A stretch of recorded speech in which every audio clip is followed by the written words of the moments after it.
پاکستان اسناد لرونکي افغان کډوالو ته د کال ترفا یې وخت ورکوي.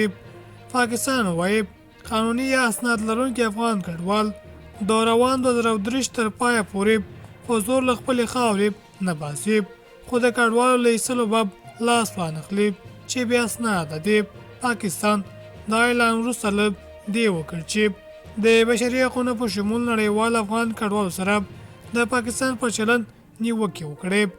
د پاکستان امنیتي ځواکونو پر تېره یو میاشت کې اسناد لرونکي او بې اسناده افغان کډوال یو شان نیولې او ځورولي او له خپلې خاورې په زور ایستلي دي.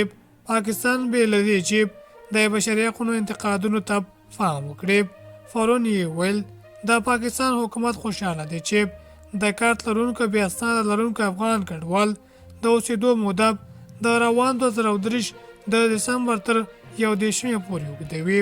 خو له دې سره پاکستان کې د کډوالو لوی کمیشنري وایاندوی د پاکستان د دې اعلان هرکلی وکړ. د کډوالو لوی کمیشنري هیله لري چې اوس لپاره به د پاکستان امنیتي ځواکونه د اسناد لرونکو افغان کډوالو ځورونې ودرېږي. پاکستان د اکتوبر په پیل کې بې اسناده افغان کډوالو ته اعلان وکړ چې د نومبر تر لومړۍ نیټې له پاکستان نه وځي، کني وبه نیول شي او په زور به وایستل شي. پاکستان تر اوسه پورې 3 لکه ډیر افغان کډوال خپلې خاورې ایستلي دي.